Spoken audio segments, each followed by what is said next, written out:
Yeah. So where are you at the moment, Julia?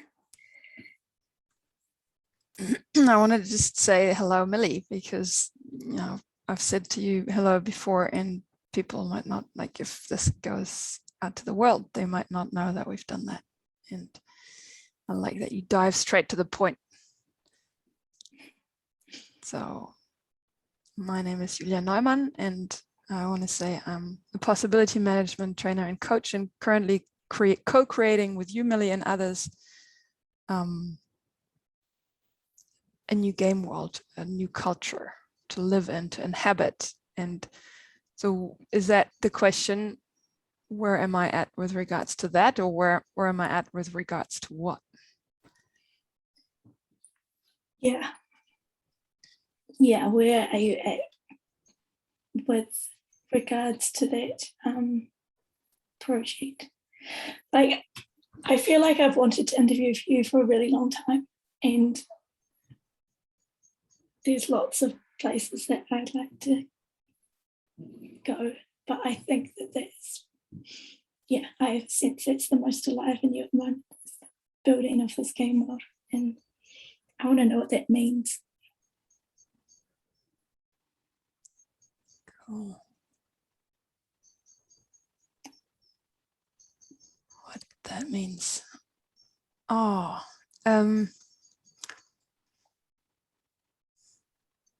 so I have this clear sense that I'm exactly where my life has led me. I mean, this is a very simplistic way of putting what I'm trying to say, but that I've done a lot of things in my life that have given me or helped me build skills that I need now. And that doesn't mean that I feel fully qualified or something to do what I'm doing now, but it's this sense of, okay, this is the next bit that I can learn now, wherever that leads. So with this village that we're creating,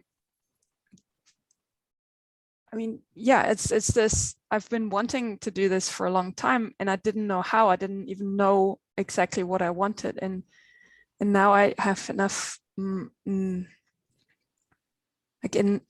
built enough space in myself so that I can actually, without knowing how it goes, without knowing what it looks like, having a clearer sense of what I want.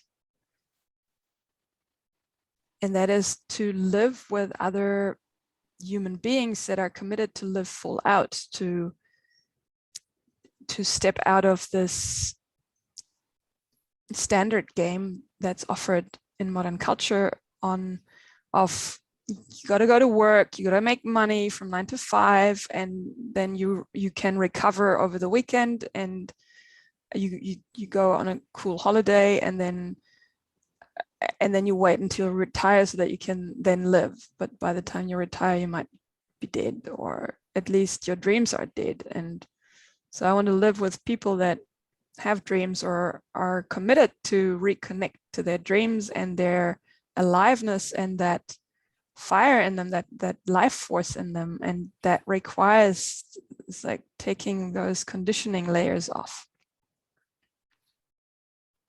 Yeah. I feel like there's a thread of something that goes back a lot further with you. And I wonder, can you find where it started? Can you find where this, maybe a different way of living is possible?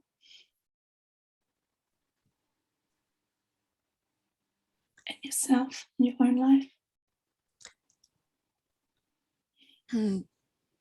Yeah, the question touches me because I feel like I've had that from ever since I can remember.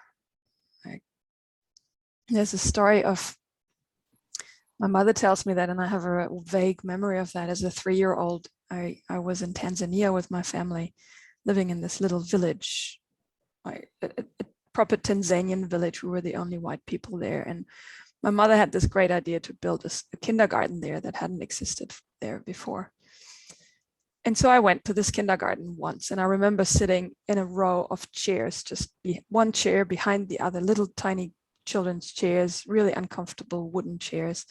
And they would read us a story, and that was it. We couldn't move. We were supposed to sit there. And I remember that sensation, being like, fuck this is not what I'm here for. And I walked out. As a 3-year-old. As a 3-year-old, probably didn't use that language, but and I don't know whether I walked out, but I never went back in. I went there once and I never went back in. So instead I would roam freely during the village, and I would go to the kindergarten to pick up my friends, so I had someone to play with. So this sense that what I'm being offered doesn't work for me, I've had that ever since I was a child. Also coming to Germany and going to a Catholic kindergarten, and just crushed me and really felt really violent. And I was lucky that my parents noticed that and put they found a different way. But yeah, so it's been then quite a path to connect back to that, or to honor that, and to acknowledge that there's nothing wrong with me. Actually, I'm sane. Like it's a sign of sanity that what I'm being offered doesn't work for me. It's so quick to say, oh fuck, I'm just not fitting into this world. I'm wrong. There's something wrong with me, when really what's being offered is not sustainable for human beings, and it's not sustainable for the world, for the earth, for other living creatures. And yeah, to find myself, to find a way to empower myself and be empowered with the help of other people to honor that in me. That's been quite a journey. Yeah, it sounds like there's a part of you that's always known that there's been a choice. Yeah. You can choose.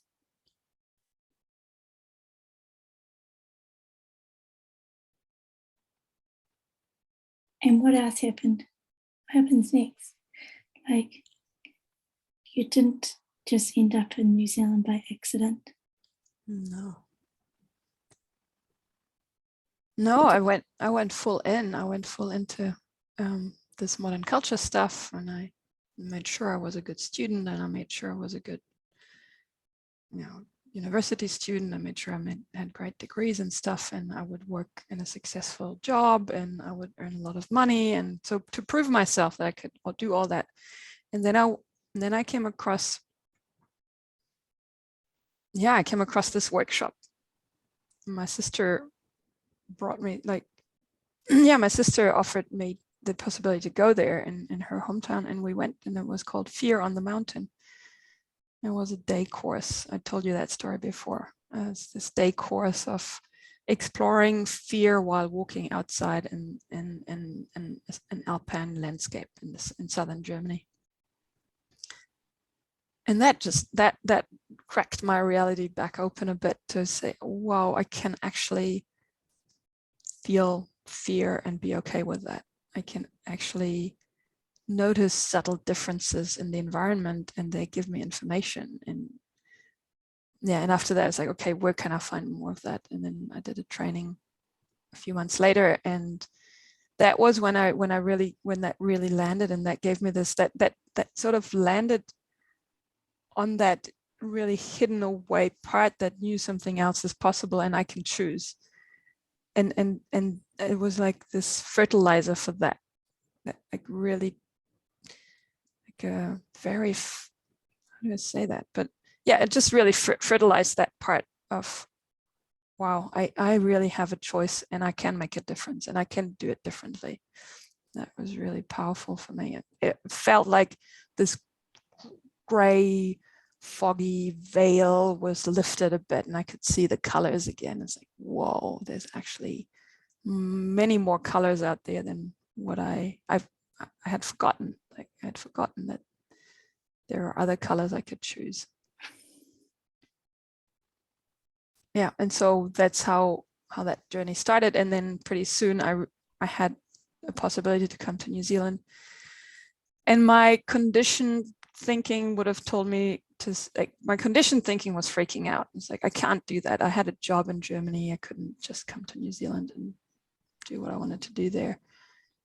but I was talking to one of the trainers that I had done the training with, and she said, Julia, it sounds like you have already decided what you want to do, but your box, or that belief system of yours, is struggling with that decision. Yeah, that's a very accurate description of what's happening. And so with support of the team that I had at the time, I could actually make that work with in a radically different way than what I had ever done before then. It was really step by step taking responsibility for my choices and being okay with the fear and still doing it and saying, okay, I'm super scared and so scary, and to ask for what I want was so scary, and I still did it. And then to see, wow, when I do that, people might even say yes. I was so scared of hearing a no that we don't even ask. Well, many people do that, and I get to that point once in a while, but it's this, okay, if I don't ask, it's not going to happen. And to come also from this place of, I have made my decision and this is what I'm going to do. Will you support me? Changed with a game. And that was many years ago. That was early 2016. And then I ended up here in New Zealand, stayed for a few months and came back and decided to live here.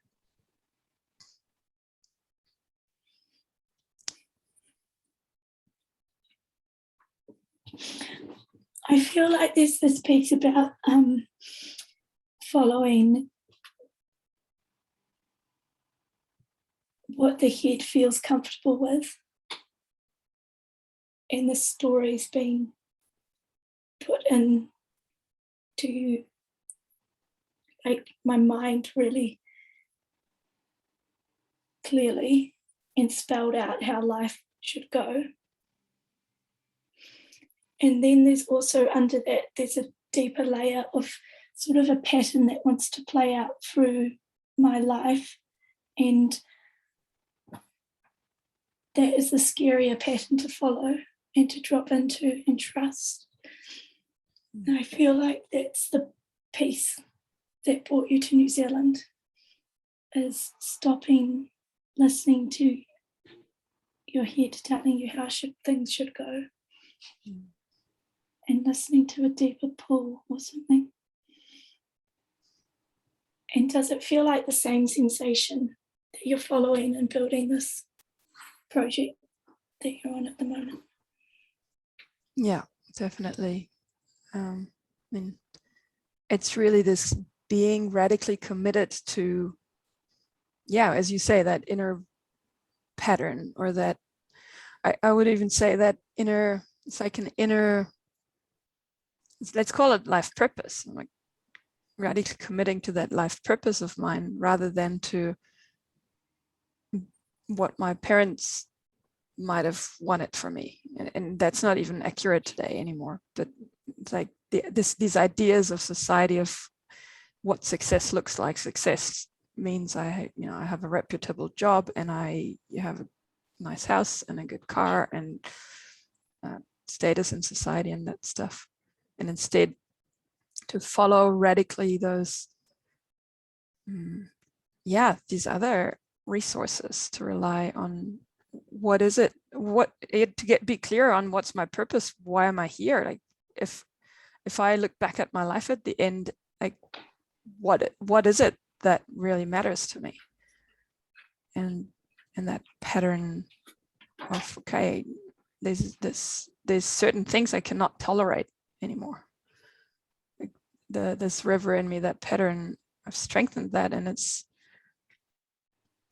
not even only a push, it's really a pull of, okay, there's this Buckminster Fuller quote that Clinton Keller had changed somewhat. It's something like, you cannot change an existing game world by fighting it. You change it by creating a new that makes the existing game world obsolete. And that's, I realized recently that that's what I've been doing for the last few years, is working on the game world that I want to create, like the culture that I want to live in, rather than fighting. And I can be pissed off what's happening out in the world about or be resentful about how modern culture does schooling system, how modern culture does medicine, and while none of it is good or bad, I could go, this is all bad, this is all bad, this is all bad, and I need to fight it. But what I'm doing now with you and the others is creating a different thing, like another game world that I don't need to fight the old game world. Say I'm creating the next that I want to live in and that I want to explore, because I see that it's got this potential for other people to live in a more sustainable way. How do you build a game world, Julia? How do you build a game world? I think one of the key aspects is to be clear on the purpose. What is it that I actually want to create? And then to go out and really like ask people. Like that's my approach at the moment. It's like be clear on what is it that I want? What is it that others want? And do we actually want the same thing? Like the purpose, the intention. And it's so quick that, both of us say, yes, I want to live in a radical, responsible game world village. But what you mean could be something totally different from what I mean. So it's just finding out, what is it actually that you mean? What is it that I mean? And is that it? Or to challenge each other. And so it's a really creative, like a co-creative process. And being clear, really providing clarity. And I've noticed that over these past few days as well, as the beginnings are so magical. At the beginning, when I set up the space of, I don't know whether those words make a lot of sense, but to create the container into which the game world can grow requires a lot of clarity and commitment to what it is that I want to create. Guardianship. So how I create a game world is being clear about the purpose, clear about what is it that I take a stand for with this game world, and then develop, then is building it out, like we develop a codex, how do we agree to engage with each other? And what I see also is like super important is as we're creating that together, is that we as human beings really build the glue amongst each other. It's this village weaving. Who are you? What moves you? What's in the way of your evolution right now? How do you drink your tea? Even stuff like that, really. Like what's your favorite food? How do you interact with the world? And this glue, or asking each other dangerous questions, really being intimate with each other, so that there's this, actually that's how it started. I asked the earth, I asked Gaia, through the support of another possibility manager who offered me that possibility. I asked Gaia, I sat with a tree and I asked, how do I start this? I wanted to create this game world with Janet Redmond, who was up in Auckland at the time. And what the Gaia gave me was mycelium. Build mycelium. Build mycelium. And that's what I started to do. I started to create, or to nourish the mycelium. So the human connections, my human connections with people that were also interested in villaging, living in a village together, in a radical, responsible village, even if they might have had a different idea about that, but to start to weave those human connections. And so that mycelium, and then that needs a structure. That's where I'm at for now.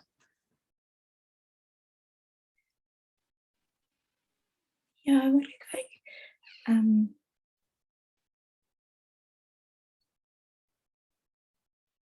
go back into like what actually is a game world, and how do you know that you're in one, to decide that you don't want to be in the one that you're in, to decide that you want to build something else?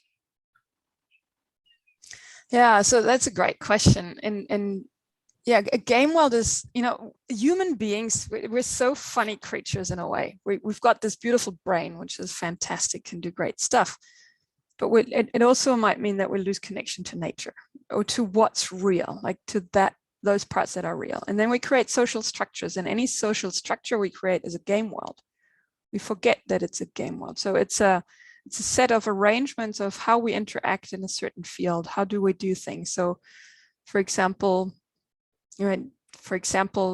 school is a game world, and it goes like this. You have a building, you have teachers, you have a head teacher. You start at 7 in Germany. We used to start at 7:50 a.m. in the morning, and you finish. And one school lesson goes for 50 minutes in Germany, and then you have 5 minutes break, and the teacher tells you stuff, and then you'll have tests, and then you get grades, and whoever has the best grade wins, and moves up the ladder to the next class, and until you graduate, and then you have a certificate, and then you can move on to the next. So a school is a game world, and so it's set out how it works. There's traditions, there are traditions, there are rules of engagement. That's how it's works. In order to be even able to enter the game world, you have to have a birth certificate. You need to be a registered citizen. And so a state is also a game world. There's humans that as humans, at some point they got together and said, okay, this is our territory now. We make this our own. This belongs now to us. So everybody that's not part of our tribe, bugger off or ask for permission to enter. So a state has a boundary. So that's part of the game world. It has a head of state. It has a cabinet. It has administrative structures. It has certain entry requirements. It's, to become a German citizen, you have to do that and this and that. So that these are all game worlds, and we don't realize that they are game worlds, and that they set out a certain game. They set out a certain way of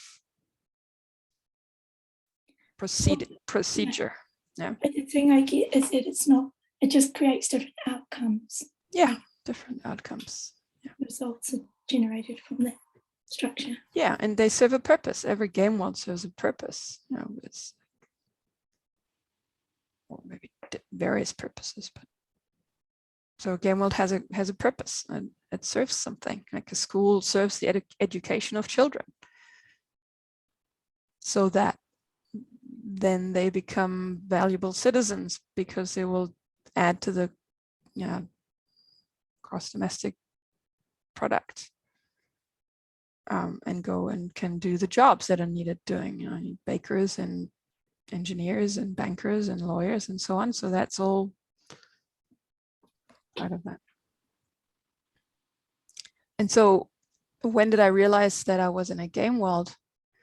I only realized that when I first heard that from Clinton Callahan, who's the originator of possibility management. He's really clear about that. So the word game world. But I did realize, once I realized the system, I realized which system that I was in a system, and that the system determined what was possible in that system.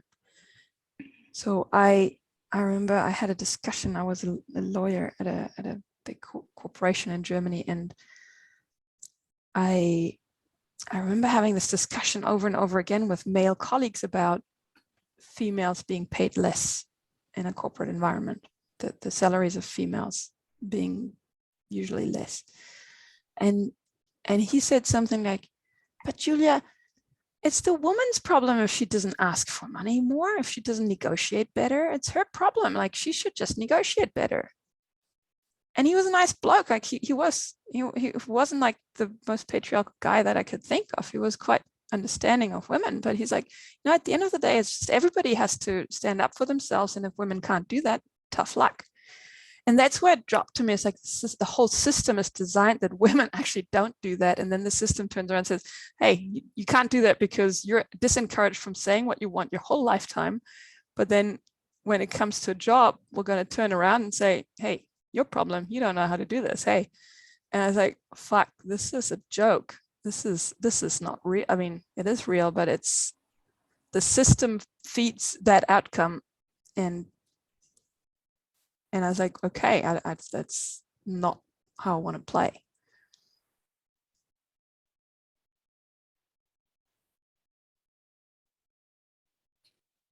Yeah, that was a key drop for me. Yeah. And there's a couple of ways. I want to go like, I want to ask about anger and where anger comes in building this. But I also wonder, like, do part of you feel, yeah, the system sustains the system, and does that make you want to build a system that has different lines? Okay.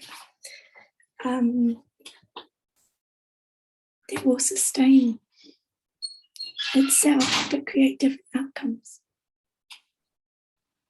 What do you mean by a system sustains itself? I don't quite get that. So, like,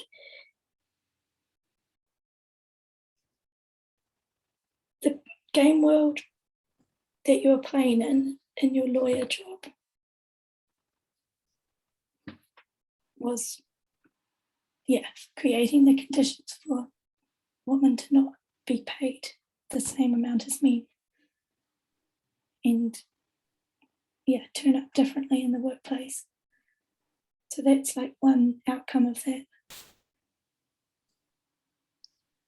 And then I wonder if, like, part of your experiment of what's happening at the moment is to build something that is its own, has its own life force, like a system or game world, but it just creates something else for people. Yes, and like it's like engineering something, or as a lawyer building up setting up a company, so to speak, is also like you're looking at, okay, what does it need? How does it go? So yes, creating a system that sustains itself, and that a system, yeah, it sustains itself, but like there's one key element that I'm taking a stand for building in, and that's an evolution. So it's a Gaian game world, meaning it's designed to serve Gaia and to also, it's like replicating Gaian mechanisms. Like the earth doesn't, it keeps evolving. Nature keeps evolving. And so a system, the classic patriarchal systems that I've grown up in, they defend themselves. So the sustenance is in a way limited. It's part of the purpose is to fend itself. And yes, the game world I'm building is also gonna need to defend its values. It's gonna need to, like, I notice, there's people that come, wow, that sounds a bit cultish, though, but you're a bit rigid there with this language. And I'm like, if you go to Germany, you don't go there and go like, it's a bit rigid that these Germans speak German. I mean, it's a bit harsh, don't you think? Sounds a bit like a cult to me. I think, nah, it's that. And so it's this constant trying to, like, people from the outside are trying to wash away, or there's this offers to wash away the essence, the strong core of this game world, of this village that we're creating. And so it will need a safeguarding, and the safeguarding but the safeguarding of the core values and not of the concepts.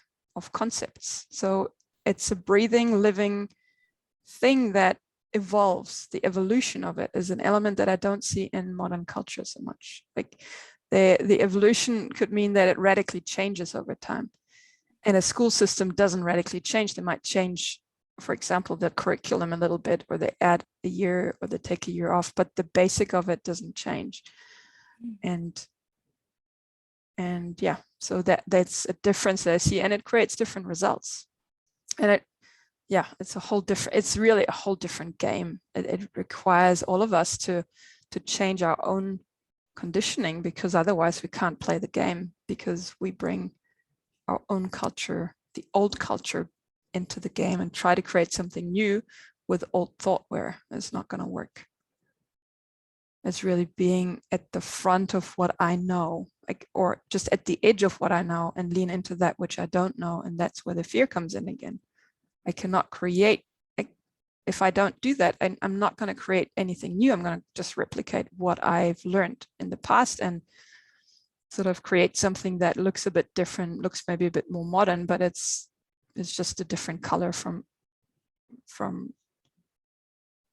yeah, it's just a different color from something I've already seen before. And that's where it's radical, and that's where the defense, or not the defense more, is this taking a stand for that and not wavering it. That's where anger comes in. I need my anger to be able to do that. I need to be able to stand there and say, hey, stop. You know, okay, you don't like this, then okay, but then just don't play with us. Or instead of going like, oh, okay, you don't like this, well, maybe I can make it so that suits your need to be safe in a modern culture environment, and then I forfeit the purpose of the village. Yeah, that's good. And I feel like that anger is a main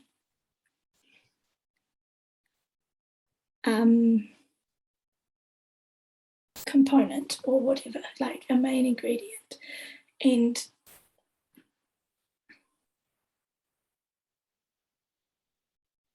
yeah, can you tell me like your own experience with learning about anger, learning to hold anger in your system and then like use it? That's really new terrain. Yeah, that is new terrain. Yeah, I don't even know where to start, but so everybody's angry, right? You know what it's like to be, everybody knows what it's like to be angry, but hardly anyone has learned how to handle that. Like instead, I had this conditioning too, that I thought, well, anger is bad because it's violent, it's destructive. I'm gonna hurt people if I tell them what I really think, or if I tell them how angry I really am. So I'm just gonna pretend it's not there. And I did that, and trying to be nice instead of saying what I really want. And so but then I could feel, again, that's already in my childhood, that was there. I could feel I was so angry, and I wanted an outlet, and I didn't know where the outlet was. Like, I need an outlet. So I started to do judo, and that was part of an outlet, but it still didn't give me tools to, what do I do with anger in everyday life? I can't just, it's not about taking all that and then exercise and then come back and be Zen or something, be nice. It really only becomes valuable when I learn how to apply it in everyday life for that which I care about. So then I learned that anger is just a neutral energy and information. Not just, it is neutral energy and information that can serve me, and that I need that energy to be able to stand my ground and say, like, what I care about, what I'm angry about is what I care about. So I was angry a lot about how I was being treated as a girl, and how being a girl was almost secondary, even on a very subtle level, not so obvious nowadays, but on a subtle level. So I was so angry about that. And okay, so this is my job then, is to change something about it. And so that's what I can use my anger for. I can use my anger as an indicator for, okay, that doesn't work for me. Here I have a no, here I have a yes. And that came through conscious anger work, like in this body of work. After the first training, I went on to other trainings, and possibility labs are the spaces where you can actually really tap into the feelings. And I started with anger, and I remember in the first time I did that, I was so angry, and there was this, they put a guy in front of me that would represent my father, and I would just let out I didn't even know I was angry at my father. Like I didn't have that conscious.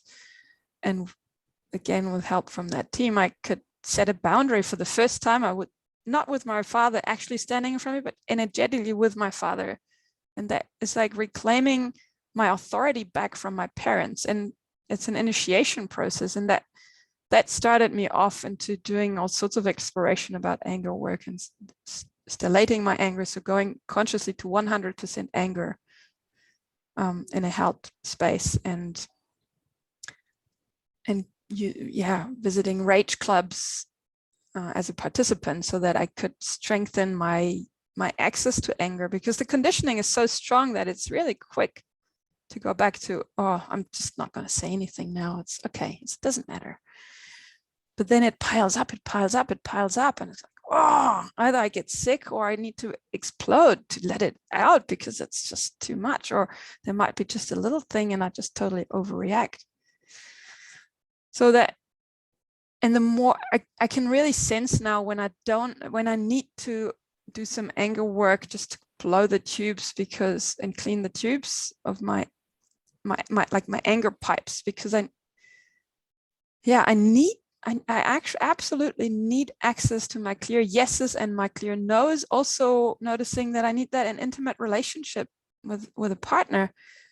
Otherwise, I'm not home to actually create partnership, because there's just this adaptive little girl in a woman's body trying to please the man. And this, I'm not like, it's not gonna, no, it doesn't work for me. It hasn't worked so far. It's not like, it needs that in my private life, and my private life actually becomes, there is only one life. I don't have a separation in that I have a work and a life. It's all life, and there's different segments in my life. But so also for the village, it's absolutely essential when I connect with human beings that I'm connected to my own resource of anger, to be able to hold a space, to be able to make clear commitments, to follow through with commitments, to navigate internally and say, and find my yeses, find my nos, to take a stand and to be bold, and to also call out bullshit, and to really have a sharp sword in relating, because without it, it's like the energy goes.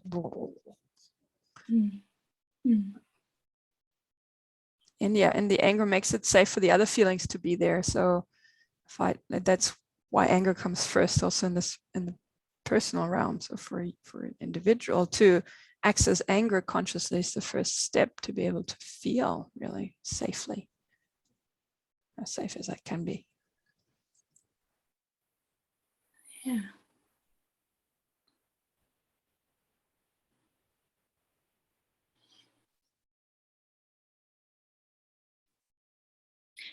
And I get the sense that that's where this game world differs from the one that is out there in schools and corporations, is that what I am sensing is that it is building a place and a language and experiments and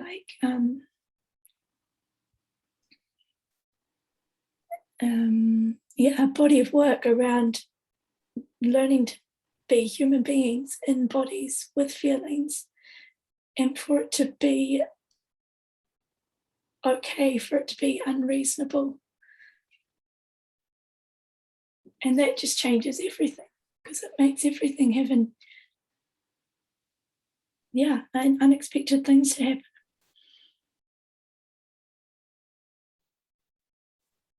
Yeah, totally. That's what you're saying is actually this in a modern culture game world. I think pretty much any I've seen so far, it's based on hierarchy, and the hierarchy requires that those people that are lower in the hierarchy follow the orders, so that they adapt, and that means they need to shut some parts of themselves off, because if they're not in line with the orders or the expectations that come out of the hierarchical structure. And a Gaian game world in our village it's actually requiring you to be who you like. It's calling you forth. It's like it's not going to work if you're not fully there. I need you there, Millie, to show fully up, because you're part of the whole ecosystem. And if you're not honoring that you have an impulse and there's a no in you, it distorts the game world or the wisdom that you hold. And if you don't bring that forth, and you need anger to be able to speak up for that. It's like, even to say just like, something doesn't work here for me. I don't quite get what it is. But that is such a wisdom that that comes out of the group that needs to be there. Like, we need that wisdom to find the next step. So that's a major difference that I see too. It not only doesn't want, this Gameworld doesn't only want you to not adapt, it needs you to not adapt. It needs you to be radically committed to your own evolution and your own resources and your own impulses. It needs you to be alive.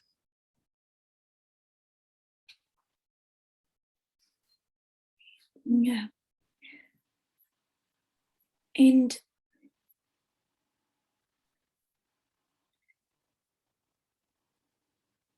I was wondering how much of this game world you're already living in. Like, there's this piece of land that we've moved to and people are living on, and it's like we get there and start having these talks and having these meetings and like trying to figure stuff out. But it feels like a lot of the groundwork has already been done.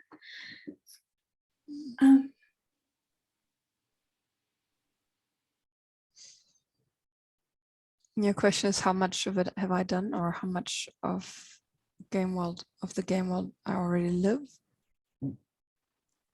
Yeah, like how much of it is an internal, just build it for yourself and start living it, and how much of it is coming and interacting and pulling people together to do it. Yeah, I mean, I noticed a while ago that I cannot do this without integrity, and the integrity is that I need to let it through me. I need to walk the talk. I need to transform and change my inner structures to be able to live a different life and create a different life for myself. It's especially from where I come from. It's so easy, like, with this mind focus to have all these great concepts in the head and talk about them and then preach them but not live them, like, secretly doing other stuff, or not even, I don't know. I just got it. This is not going to work by talking about it. I need to apply it in my own life, and through I need this integrity of living it inside out. So that's what I've been doing. And yeah, and I've done a lot of online work over the last few years, and I realized I need to get out and be with people and like in physical spaces more. So that is my next. I wouldn't say that it's not happened before, but I want to focus on that more rather than being in so many Zoom spaces. And yeah, so that part of my own evolution is essential, and like being clear on the game world that comes with me wherever I go, so that I don't adapt, that I don't adapt to your necessities, that I can negotiate with you. Doesn't mean that I'm rigid, but it's this being able to negotiate with others and really radically collaborate with each other without making it a fight. It's not about fighting. It's a total different game. It's a winning happening game of, okay, how can I serve you, and what do I need to be able to create the next? So and I have the sense that, yes, the more everyone is doing their own evolution, the more, and then holding this context of a village and its purpose of initiation into adulthood, offering that to other people outside of the people that live in the village, that will gain even more momentum the more matrix there is in every individual, because the creative collaboration becomes more and more fun.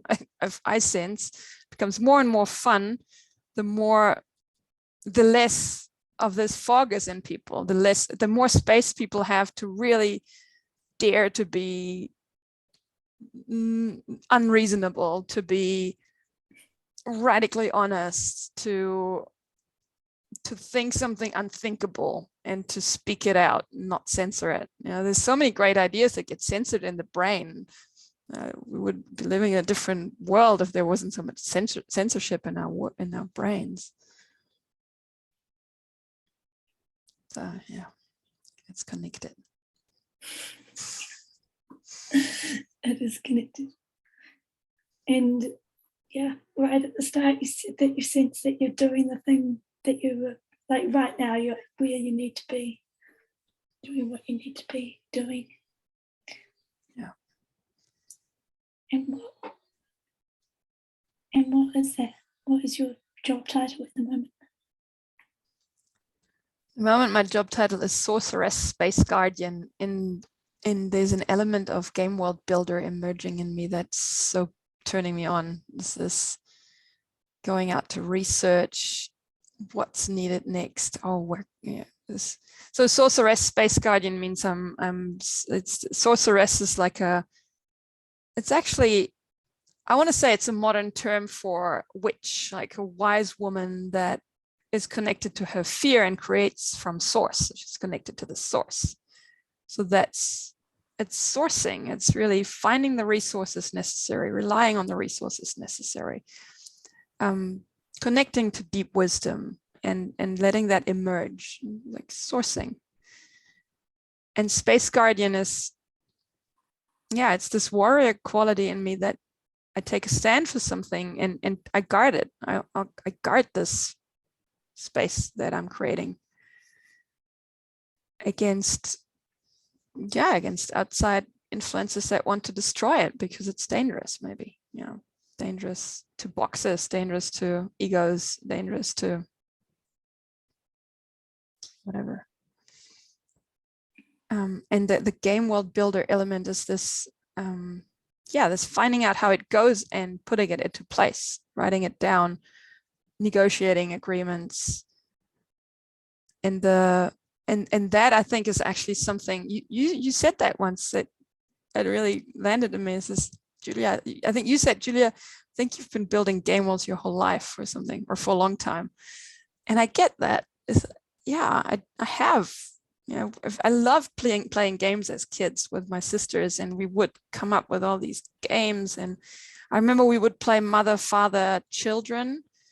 And I found that so boring. I would play it because my friends wanted to play it, but somehow it didn't really excite me. And this, could create something totally different that's not been played before, and that totally excites me. And that calls me forth. So what I'm noticing is it calls forth out of me those resources that I didn't even know were there, or this curiosity, this excitement about, wow, there's something I don't know, and I want to find out because this is just so cool.